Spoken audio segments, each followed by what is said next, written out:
So welcome back again, Realty Pros. This is a quick recap of last week. We began talking about our 2021 business plan. And last week we got through some great information, and I'm going to do a quick recap and then we'll continue, okay? So 2021, we said for 2021, we're going to level up each and every last one of us in our goals and our vision for the year as a brokerage. And this is how we're going to do it, okay? So last week we talked about, I'm going to begin here on this page, where 95% of our success is the reason why we're doing it, okay? And the how is a small 5%. So the how is what we're going to be able to teach you guys. And the why is exactly what you bring to the table. So we had a couple of people to share their why. If there's anybody else who didn't get a chance to share last week, if you'd like to share your why, then by all means, you're welcome to do so.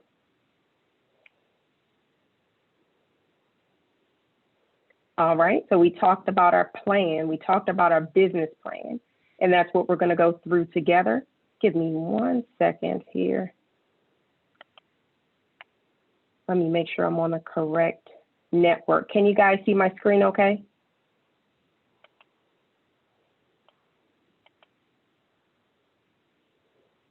If you can, feel free to use the chat feature, thumbs up, unmute yourself. That way I'll know that everybody's okay, because I don't want to leave anybody behind. Yeah, we can see you.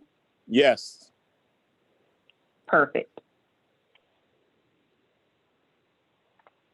All right. Now let me do that again.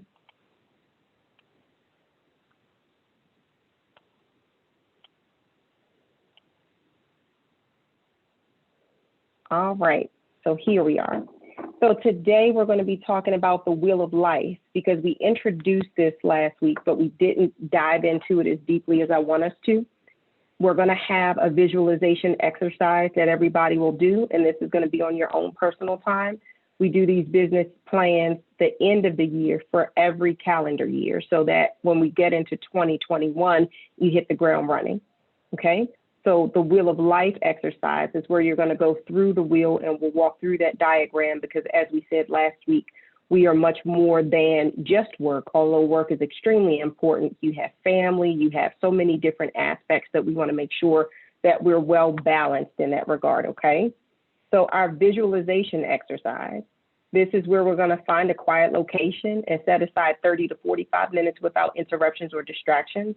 And our goal is to peer into our mind's eye and just dream about what you want your next 5 years to look like.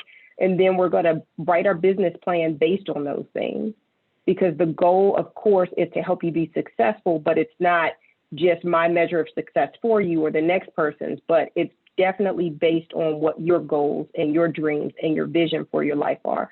So each of your plans will look different, okay? And then our Wheel of Life experience. This exercise we talked about last week, your physical, spiritual, mental, family, financial, business, social, fun, as well as contribution. So in doing this Wheel of Life, each of us, you're going to actually take a look at this realistically from where you are today.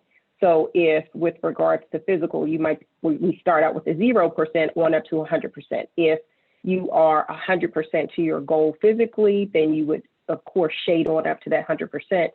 If with regards to spiritual, mental, family, if you say that you're, 50% to your goal, then that's where your shading would begin. And this is just your baseline. So no worries. If this is not how you want it to look, then that's great, because you know exactly where your starting point is. And you're going to do that all the way around. And business, of course, is what we're going to talk about most in this business plan. But again, in order for you to be as productive as possible in business, you will need to take a look at all aspects of your life to make sure that you can be as productive as possible when you are working on business.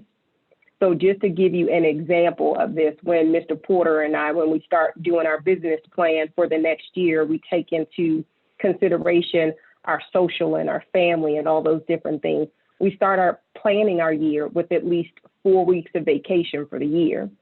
And as we continue down this business plan, you'll actually see what that looks like in terms of calendar days and how productive you can be with taking off 4 weeks a year, if that's what you'd like to do. Okay, So your homework will be to walk through this and say what your goal is after that visualization exercise: spiritual, physical, mental, family, business, financial contribution, as well as social and fun. Does anybody have any questions about that so far? All right, so then your year in review. Now, we mentioned this last week also. Our 2020 has looked completely different than any of us have imagined. None of us thought that we'd be thrusted into a virtual space for the majority of the year, but it is what it is, and that's what our year looked like. So go back and do a real recap, because even during that virtual space, how many days did you work? How many days did you prospect? How many contacts did you make? How many listing appointments, whether they be virtual or in person? And you want to walk down this list and give a full review of your 2020, okay? And then your average sales price and your closed commission, your total income paid, because your income paid is going to be a direct result of all of these features here. So you want to take a very real look at all of those things, okay? Then once you do, we'll talk about the different ratios, so you know how many hours of prospecting it's going to get you to one sale. All right. Then our goal at the end of all of that is to have our personal goals for 2021, because we set our large goal, then we backwards map it. So if your 5-year goal is, you know, if anybody wants to chime in and say their 5-year goal, go ahead. But if your 5-year goal is, you know, to sell 50 properties per year, then you scale that back and say, well, what does that need to look like in 2021 in order for me to get there? You know what I mean? So that's how we're going to backwards map that. Now, this is what your business goal is going to be for 2021. How many days do you want to work per year? And before we go through that in great detail, I want to give a recap of this next page, because this was one of the most important things that we covered. And this was breaking down the numbers, okay? So as we said last week, if your goal is to make $100K in sales commission, then this is what a business plan would look like in terms of the total number of transactions that you need to close. If your goal is $200,000 in sales commission, then you would simply need to double this number, and so forth and so on. Is there anybody brave enough that would like to share with me what you learned from this page last week? Or if there's anybody that's willing to read this first couple of lines for me.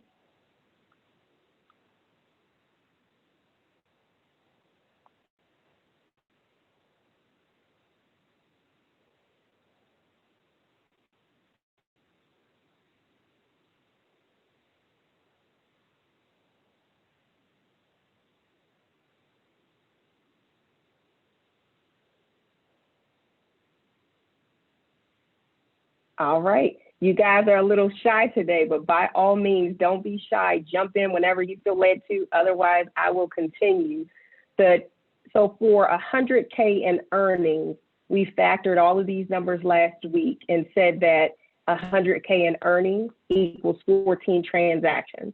And of course, this is based on your market. In the Prince George's County market, the average sales price is about $300,000.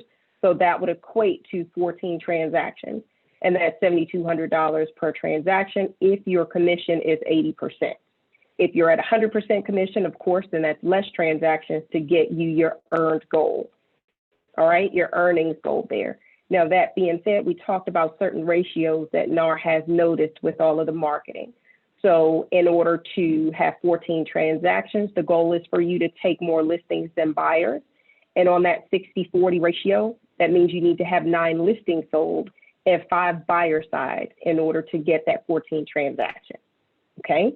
So then we started breaking down those numbers even further. In order to get those 9 sold listings, how many listings do I need to take?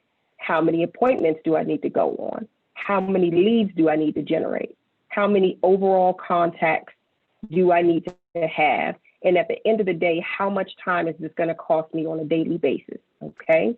So this is what our overall goal is. And of course, we want you guys to set some very aggressive goals. So if you have not met that mark, then that's aggressive for you. If not, then I want you to go well above that. In BrokerMint, we have a business plan for 300K in earnings. If that's what your goal is, we definitely want you guys to shoot as high as possible, because you will earn a whole lot more if you set your goals higher. All right. So we talked about the 2-to-1 ratio, in that in order for you to, and this is based on NAR's numbers, we talked about this last week, it doesn't have to be this way, but NAR says for every 2 listings you take, you'll sell 1. So in order to sell 9 listings, you need to take 18. And also for every 2 listing appointments you go on, then you'll list 1 of the properties. So in order to sell 9 listings, you need to take 36 listing appointments, which will equate to 18 listings, and so forth and so on. Now, this piece is very crucial for you because this is lead generating. For every 5 leads that you generate, you'll get 1 appointment. All right. We talked about prospecting. We talked about lead generating and the difference between a lead versus a contact. Okay. So leads are actually people who are interested in buying, selling, leasing, or investing in real estate. That is a lead. Contacts, however, are people for whom you have their first and last name, email address, and telephone number. Okay. So you will need 180 leads. And this next equation is the one that I want you to pay attention to, because for every 12 people that you talk to, or for every 12 contacts that you make, you'll get 1 lead. Okay. Therefore, in order to generate 180 leads, you need 2,160 contacts. All right. And that may sound like a big number if that's something that you had to generate in 1 day or 1 month. But when we spread this out over the course of the year, you see how doable these numbers are. So if you were to take the 4 weeks of vacation that I talked about earlier, which is simply 1 per quarter, then that means that it leaves you 11 months left for business. So since you might only want to work 20 days per month and have 2 days with your family, friends, and for all the other areas of your life that matter, that would leave you 220 working days out of 365. Okay. So if you take that 2,160 contacts and divide that by 220 working days, that gives you only 10 contacts per day you need to make. And we've done this quite a number of times and know that you can contact 8 to 12 people per hour. So this number breaks down to 1 to 1.5 hours of daily prospecting, which will earn you your goal. That's how you're going to achieve that 100K in sales. And if you want that to be 200K in sales, that's going to be 2 to 3 hours of prospecting on a daily basis. And if you're looking to earn 300K in sales, then that's going to be an hour and a half more. Okay. So let's talk about that. Does anybody have any thoughts about what that actually breaks down to, beginning from your overall goal down to the most finite point of how long you need to spend prospecting on a daily basis?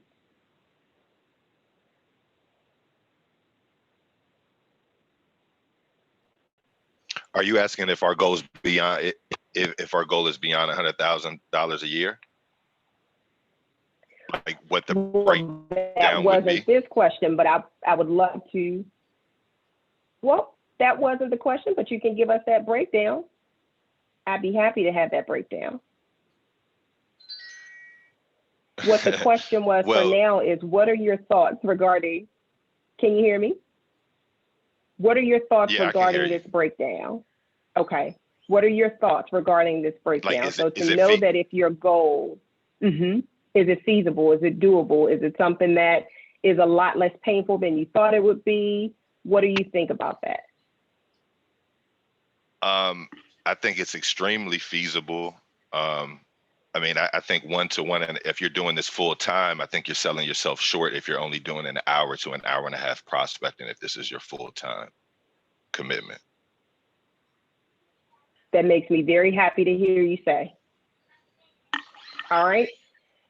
Now, we're going to talk about each of us individually. We're going to talk about what that hour and a half per day would entail for you. So what type of prospecting you're going to do. We're going to break that down to the most finite point. But essentially, you need to know that you need to contact 8 to 12 people on an hourly basis that you don't already either know or you don't speak with on a daily basis. And that's what your prospecting is going to look like. Okay. So there are various ways to prospect, and we'll get into all of that when we're talking about our marketing. So that prospecting for your book of business, which we talked about quite a bit last week, that's going to be calling people that you haven't spoken with in a while. That's going to be texting people. And for our new agents, it's definitely going to be calling to let people know that you're newly licensed and now you can help them with all of their real estate needs. So that's a very big deal because that's low hanging fruit. We'll talk about all of the different marketing opportunities that are available to you for people outside of your sphere of influence. But the truth of the matter is the people who you know already, the people who know you, they like you, they trust you already, those are the people from which some of your earlier business is going to come. So you want to make sure that you are prospecting within your sphere of influence, because those are people that are going to say, hey, Anthony, I see you just got your license. I'm ready to buy. You know, hey, Angela, I need you to help me sell my home and buy another one. So we want to make sure that we're not overlooking this lowest hanging fruit, because that's going to be the easiest for you to pluck there. All right. Does anybody have any questions about that page before we move forward? Or anything that they'd like to share? All right. So our action plan, we're going to talk about these. This business plan is meant to be completed from front to back, so from start to finish. For each one of your goals, you want to make sure that you have a plan around it that's a SMART plan. And of course, we have specific, measurable, attainable, relevant, and time-bound, because we started out saying it's 2021 business goals. So of course, that's going to be for that year. But what does that look like on a monthly basis? What does that look like on a weekly basis? What does that look like on a daily basis? So you're going to break this down very specifically, and you're going to measure it based on what you said you were going to do and what you actually did. And we want to make sure that what you're deciding to do is actually attainable, it's relevant to meeting your overall goal, and it's bound by time. So you know how it is if you say you keep talking to a friend or someone that you love, and you say, well, we got to set some time to get together. And that may be a month, 3 weeks, a year, and you haven't even had a chance to spend with that person. But things are very different when you say next Thursday, 5 p.m., your house will be there. You know what I mean? So that's how we want to make our goals. All right. So next, we're going to talk about organizing your time, because this is crucial to you being able to decide where that hour and a half to 3 hours, to 4.5 hours, whether your goal is 100K, 200K, or 300K. This is where you're actually going to fit that time for prospecting into your schedule.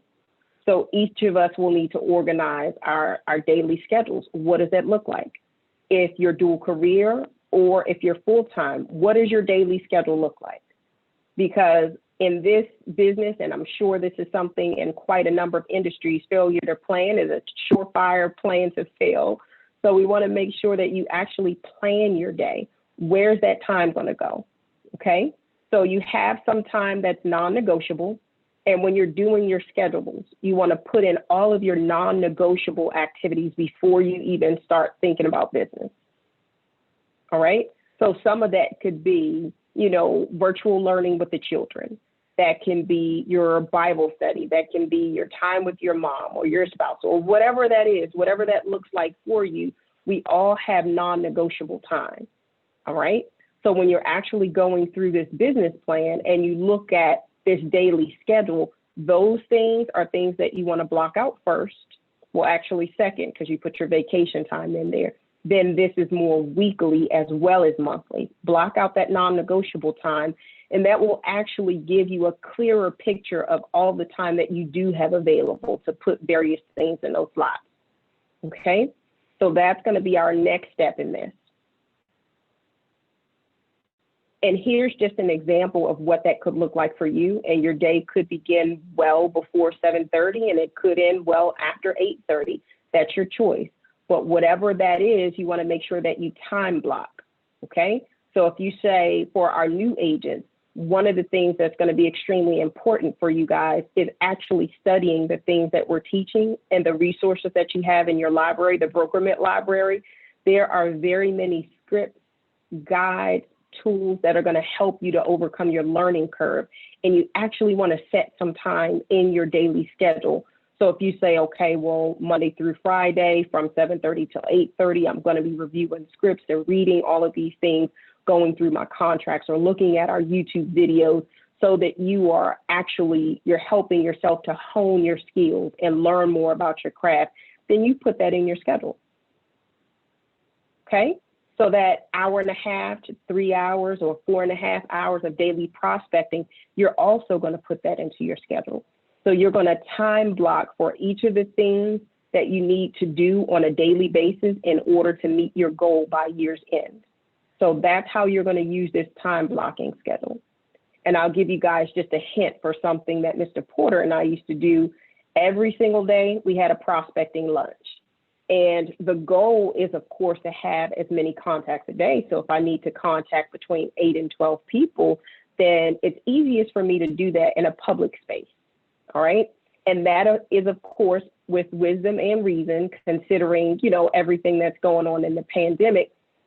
But if you are comfortable with going to a grocery store, Wegmans has a food court, or a Starbucks, which is what we used to do. We would go to a different Starbucks on various days of the week, and we would sit there and have lunch and purposefully not leave until we had passed out 10 business cards apiece. So you pass out your business cards, you collect people's information, you have conversations, of course, with your masks, like we have to do, but this is how you're going to be gathering those 10 contacts on a daily basis. This is how you're going to get those leads that's going to lead you to your income goals for 2021. All right? Before I move on from that, does anybody? Yes, I'm definitely. sorry. My apologies. So when you said, for instance, when you go to Wegmans and you pass out 10 business cards, the 10 business cards, if you don't receive their information, their name, email, and a phone number, does that count as a contact? Or the contact is just you giving them your information, which would then hopefully turn into the lead? That is an excellent question, and I'm so glad you asked. So we've talked about various strategies in order to get people's information, and people are much more fond of realtors than you think. So to answer your question in simple, you need to get their information, because the goal is going to be for you to have their name, telephone number, and email address so that they are officially a contact that now you add to your book of business. And the CRM that you're going to be using is going to be your constant contact account, which will allow you to add them to a campaign and send them information on a weekly basis, bi-weekly basis, and monthly basis. That way you met them one time at Wegmans, but now they're seeing your face in their inbox on a weekly or bi-weekly basis. So they remember when they're looking to buy, sell, lease, or invest in real estate, they remember to call Anthony. Okay. And some of the strategies that we talked about is utilizing your virtual business card. Jasmine, you want to share something? Sure. Yeah, one real quick.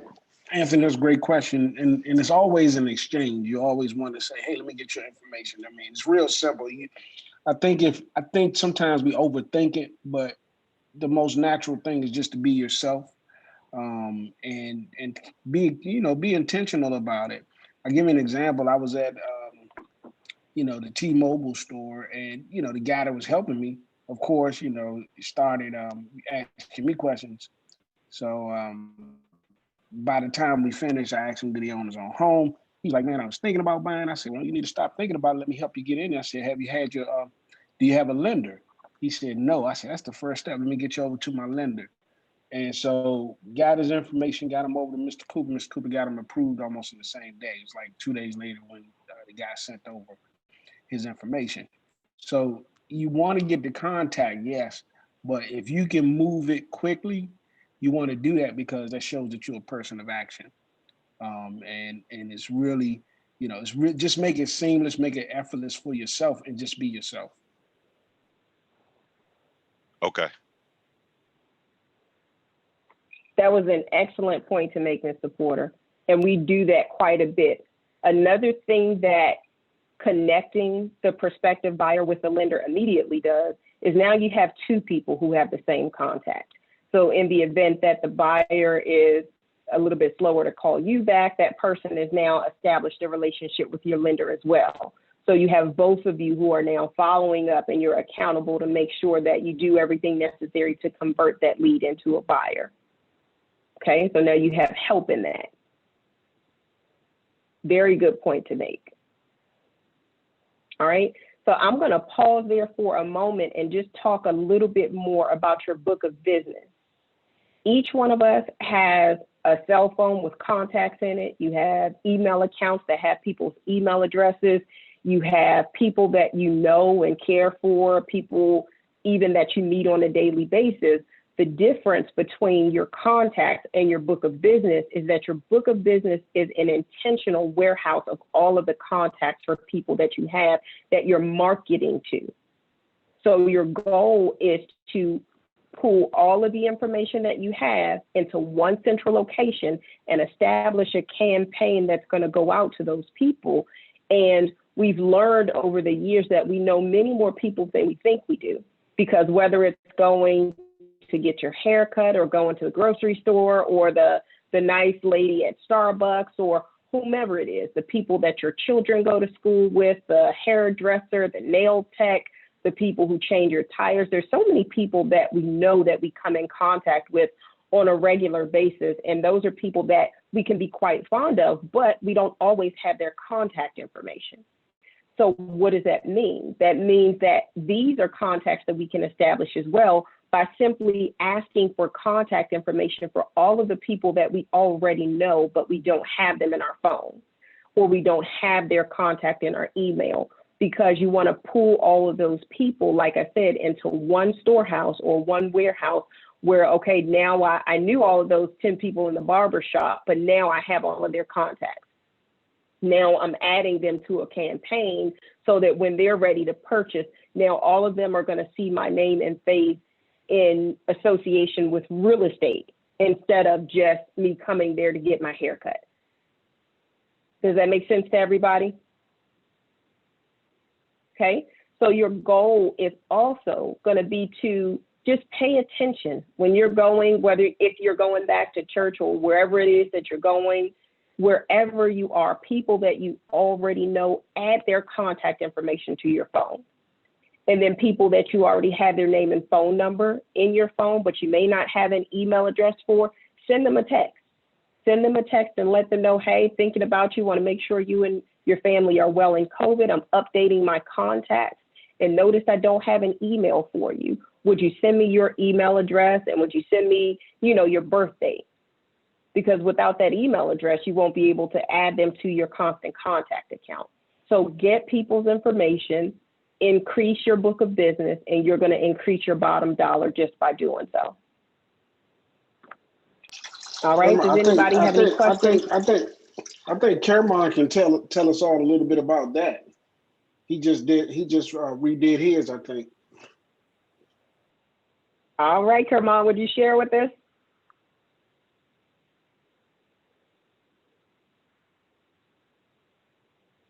Go ahead and unmute yourself, Kermon.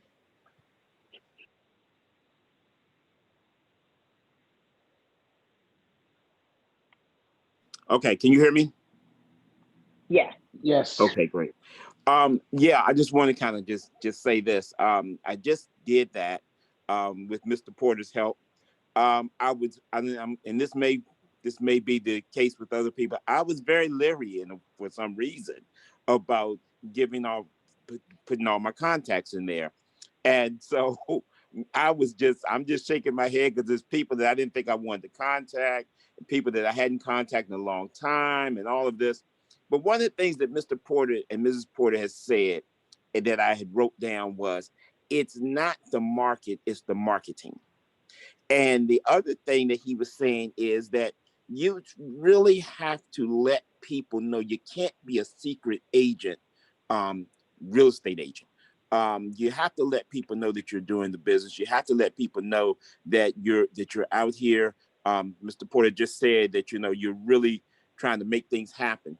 So yeah, what we did was we put all of my contacts into Constant Contact, and people amazingly start sending, and that's amazing to me because I didn't think people were going to do it. People start sending me their information. People I've known, people I didn't know. They sent me their information. They sent me their email. They sent me their birth date. Some people sent me the year. So it works. In other words, it really works. It's made a difference. I'm putting all those things in so I can start a campaign. And again, folks, all I can say is just do it. You know, just get over it. If there's any fear, there's any apprehension, just get over it. Just go ahead and do it, and it works. And Kermon can tell you, you know, if you sit with me, guys, and you're afraid to push the send button, I'll push it for you. Yes, he will. Whether you thought you wanted him to or not, he's gonna push it. He tells you like my grandmother used to say. He says, "Hush up, just hush. Go ahead and do it." I'm sitting there with my hand in my head. I'm shaking my head. You know, but it worked out. It worked out fine. But I tell you, Mr. Porter he'll make you do it. He'll push it, get it done, and let's move forward. So. And what I'm really trying to say to you guys, man, listen, you're in a business where you almost have to be a public figure. And I'm gonna be honest with you, we all have something, you know, going on where we want a little bit of anonymity, a little bit of privacy. But you got to get over that. I mean, if you want to be successful in real estate, you got to be a superstar. And you're going to have to put yourself out there. You're going to have to, you know, those things that, you know, you might want to have to deal with, you know, you might not want people to know that you're doing this and doing that, man. Listen, send it to them anyway. And I even told Cameron, I said, that might be the person that needed to hear from you. Might want to call you and was just hoping that you would reach out to them one day. And now you done sent them and asked them for their birthday. They think you're thinking about them. It's a very benign text, the initial text that we ask you to send, which says, you know, I'm cleaning up my contacts. Would you please send me your email, a good email for you, as well as your birthday? It's very simple, very benign. And people were happy to hear from them. You know, so happy to hear from you, Caramon. Here's my birthday. And one lady put on there, I'm not going to tell you the year. That's a top secret. Caramon said, all I need is the month and the day. You know, you got to be ready to respond because Caramon didn't expect, but I told him, and it was just a text message.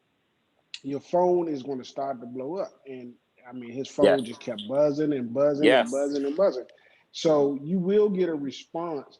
It is really good information because then once you have that email and you have that birthday, you can set up a birthday campaign. So every year from now until eternity, people are getting a happy birthday card from you. They're getting something in, you know, email, they're getting a text, it's in your calendar. You're saying happy birthday to this person at least 3 times on their special day.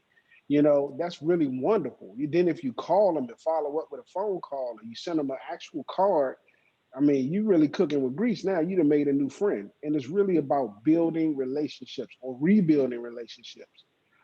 And then you ask them if they wouldn't mind, you know, letting them know after that, hey, I'm in real estate and everything's going good. If you're ready to buy, sell, or invest, please give me a call. Also, if you like to be a real estate agent, I would like to help you get into business. Now you done opened up the door to them to talk to you. And then if they start responding to that, you send them the third text, which we give these to you for free. You just gotta do them. You just gotta do them. And then the third text says, hey, I appreciate you helping me out. If you would be so kind as to send the following text to your circle of friends. Now they're sending out a text message on your behalf to the people that you don't know that they know, saying, my friend Caramon is a real estate agent. I respect him highly. If you ever thinking about buying, selling, or investing in real estate, or even if you like to become an agent, give Caramon a call first. So now you just reached out to all your people that are in your contacts, and you didn't ask your people who were kind enough to send it out to their contacts. And it's done. If they do it, it's done. If they post it online, it's done. Now you have a whole bunch of people looking at these text messages, looking at basically a referral, a word of mouth referral, even though they cutting and pasting it. It's a word of mouth referral from their friends saying, hey, call this guy Caramon. And I was just thinking about selling my house. Glad you sent me this text. My friend so-and-so told me to call you. It's really a great and powerful tool. You have to use it, you have to set it up, and then you have to keep it rolling. Once you set up constant contact, you put it in there to do an auto email, it's going to continue to roll. And Mr. Porter, if I can make one last thing, you know, can you hear me? Yes. Yeah, I muted myself. Go ahead. I can't. I just wanted to say one last thing for those of us who may be a little bit technophobic, which is my thing. We really have to use the technology that we have, folks. It was so easy. I was concerned. I don't know if I'm scared that I'm going to blow the phone up. I don't know what my concern was, but it's sometimes when you're doing something new, you just have a concern and you just end up not doing anything. So sometimes we have to push, and I really appreciate Mr. Porter getting me out of my comfort zone and having me do something that I may not have done. Now having done it, it's like a weight off your shoulder. It was very, very easy. And if you're not really reaching out to your warm market, it's going to be very difficult for you, regardless whether you believe this or not, to reach out to a cold market, to reach out to strangers. Mrs. Porter, one of the things she was saying is when we're doing our marketing, the first thing that you want to do is reach out to the people that you know, people that you come in contact with. And I had, to be honest, had dropped the ball on that. So if you're like me and you hadn't done that for whatever reason, technology, not wanting people to know, whatever, we really have to get past that. And I just want to thank again, Mr. and Mrs. Porter, for getting me over that hump. That's the only thing I want to say. You're welcome, Tamar. And you know, guys, analysis paralysis is a real thing. You just have to do it. It's like, like Nike, just do it. If you overthink it, if you try to overanalyze it, if you start worrying about what people are going to think, then you're not going to make money in this business. I'm being honest with you. People going to think what people going to think. There's nothing you really can do about it. You just have to be bold enough to say, hey, I'm out here. I'm a business owner.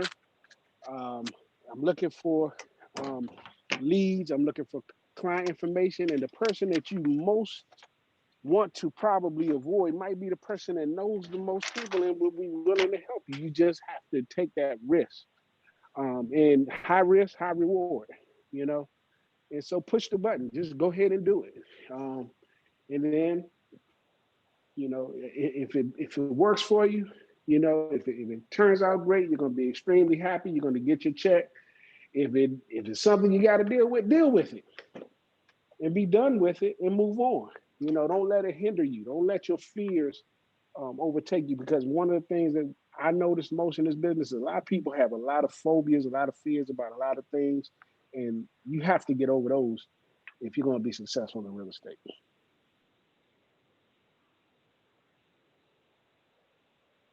Those were some great contributions, guys. Thank you so much for adding your supplies. If there's anybody else who has a testimonial about reaching out to their sphere of influence, I welcome you to share it as well.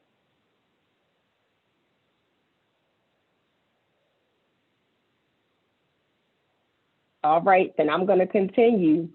Everything that they're talking about is so necessary. So whether it's building that book of business, reaching out to people, we want to do this and allow for time blocking in the beginning of our day. All right, we talked about time blocking for everything we want to accomplish, but it's easy to do things or get them done in the beginning of the day. In the event that something happens that we can't control, hey, I've reached out to everybody. I've sent out those text messages.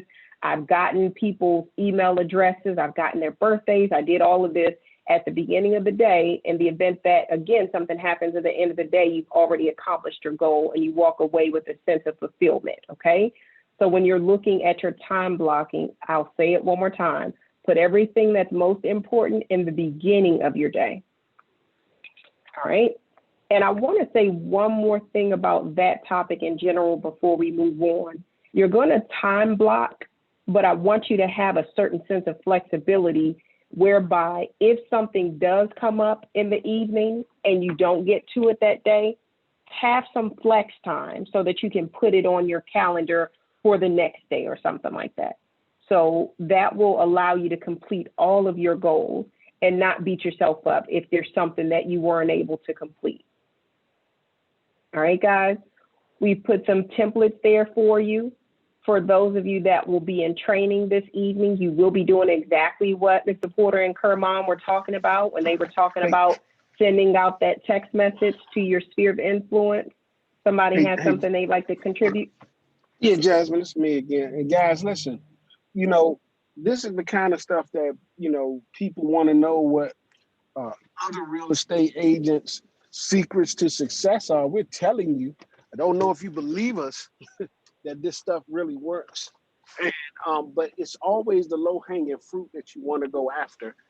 Um, and we just want to just encourage you, man. You know, things are going to happen. Life events are going to happen. Just be aware. You know, we know unfortunately we're going to lose people while we're moving through doing births. We're going to have birthdays. We're going to have celebrations. We're going to have a lot of different life events happening. The most important thing for you to do is to initiate your systems so that your systems are running and up and running no matter what type of life events you go through, because when they're all said and done and all things are done, you want to be back in the saddle. You still want to be in control of your business. Business has stopped because of this pandemic in a lot of ways, but for a lot of people who had systems up front, it really hasn't stopped. They're on autopilot, and that's what we're trying to get you guys to. We want to get this on autopilot. So just let you know, your first $1 million list and like having price, because his stuff is on autopilot and referrals that he's getting are people that are coming back to him from years ago from him setting himself up for success. So please take all of this information. It's very, very important. And it's not, this is the hard work. This is the gut, grunt work that you have to do in order to set yourself up for success.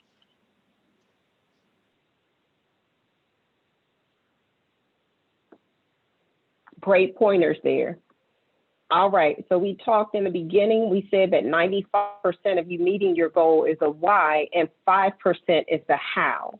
So that 5% being your skill set, those are things that we're gonna work to develop, all right? And that's gonna require commitment on your part to participate. So when we have these realty talks, we have trainings, we share videos, or whatever resources are available to you. We want you guys to take the bull by the horn, and 2020 will be your year in real estate. Our hope is that 2021, I meant to say, is the best year that you've ever seen in real estate, and that it will get better year by year. So we want you guys to work on developing those new skills. And as we talked about with regards to the goals that you're going to set, anticipate that there will be a challenge. Just like Mr. Porter said, you know, life events and things happen, but when you automate your business and you have those campaigns out and you've established those habits, those things are going to help to carry your business in the event that those events happen, okay? So on this page, it talks about challenges and solutions. As you go through your goals for your business, anticipate a challenge and then anticipate a solution.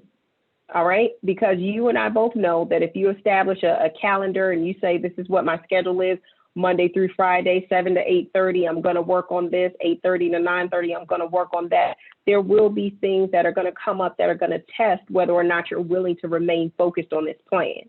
And that's challenge number one, remaining focused on the plan. Solution to that challenge will be reading the plan daily, reciting some daily positive affirmations. Okay, develop better health and physical exercise plan. Those are some possible solutions. Another challenge that oftentimes we face, you have something, Mr. Porter? Yeah, I was gonna say, guys, you know, Jasmine is talking about some really important things, and we've said this before, and I want to say it again. Put those things in your calendar. If you're gonna say a positive affirmation every morning at 7 a.m. or 8 a.m. or whatever time you get up, have it pop up in your calendar. Wake up, say your positive affirmation. Wake up, pray.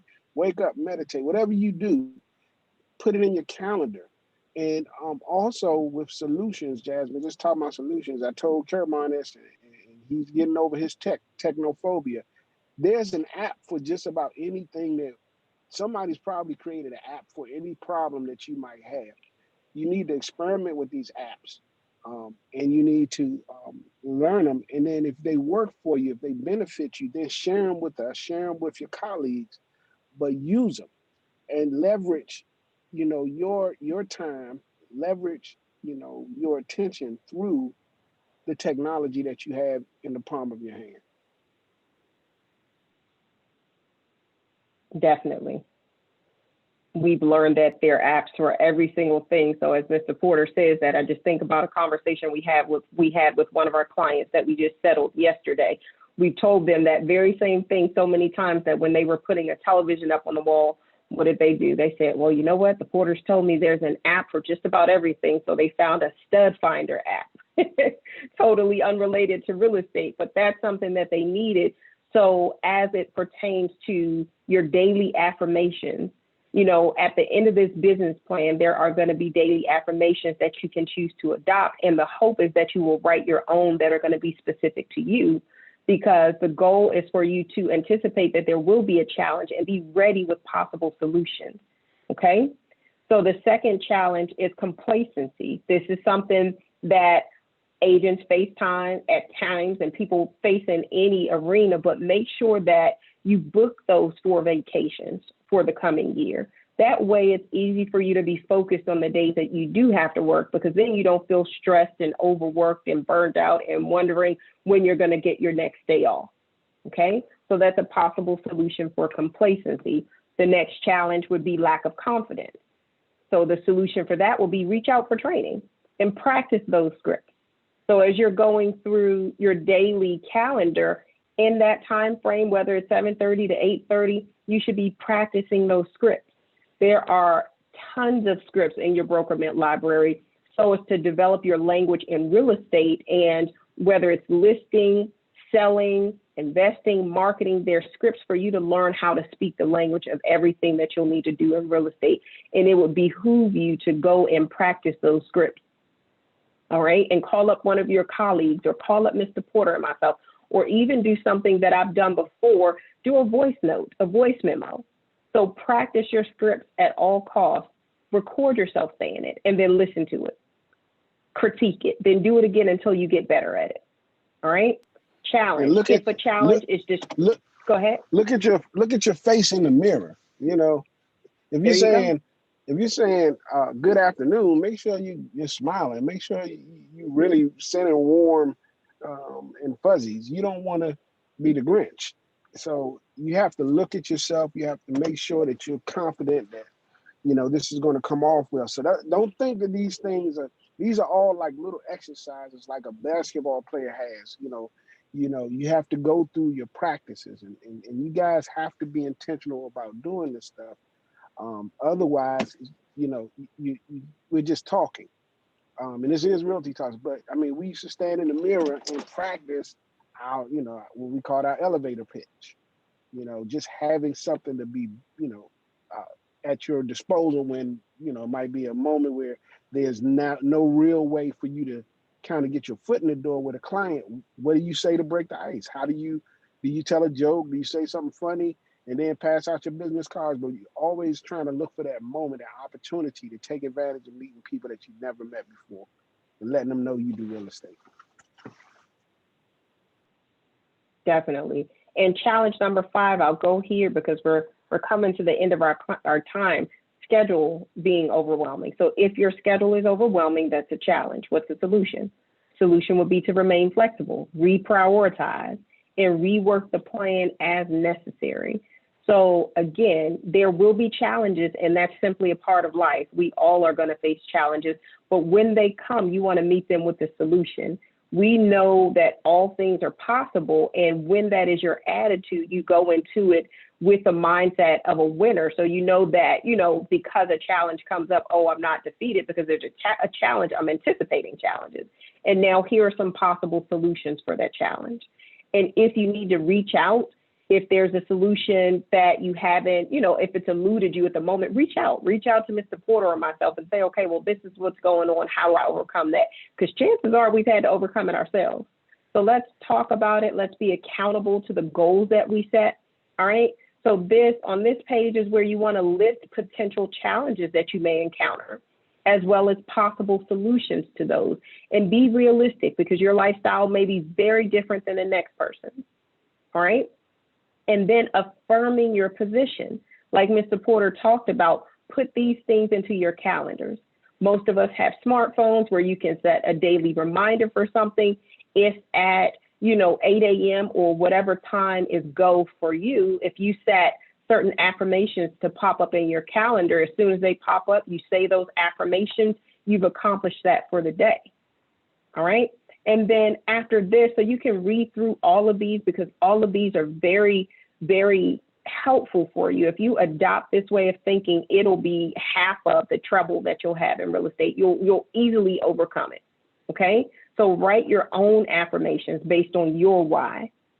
There's things that mean the world to you, and there's things that you need to overcome. Like Herman said, he wanted to get over the fear of or technophobia, and positive affirmation can be, I'm great with technology. I do well in new spaces. So just write down your own affirmations and make sure that those things are based on your why. And that will conclude our training for today, guys. Does anybody have any questions, comments, anything they'd like to share before we end today? Hey, I'd like to chime in real quick, Jazz. Mm-hmm.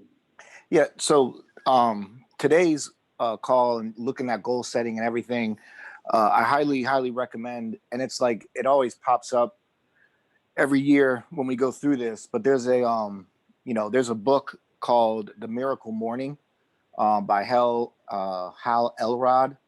It's called The Miracle Morning, but they have a version specifically for realtors. And I highly recommend, if you haven't read it or you don't own it, you should, in real estate especially. But it really will put in context a lot of the various goal setting, everything that we're that Jasmine and Shay have been talking about within this training, and how to put it in practice on a daily morning routine. The main thing is that we can't just send one email and then that's it. You have to send that email at least once a week, if not once a month, but to be consistent. And I know that particular book for me just really put, journaling, reading, meditating, praying, exercising, all of these things into a very understandable and then a very workable plan that I can easily incorporate into my morning lifestyle. So I just always highly recommend. It's called The Miracle Morning for real estate agents. I mean, they got Miracle Morning for all kinds of stuff. He's making a lot of money with his book or books, but that one in particular, The Miracle Morning for real estate agents, is just a phenomenal tool, and it works. But yeah, I just wanted to throw that out there. Thank you for that. That's great input. The Miracle Morning for real estate. All right, Yep. guys. So you can even incorporate that in your morning or in your evening, wherever you have space to read. Okay. So I'm going to go ahead and stop our recording. Jasmine, And we can continue our conversation. Sure.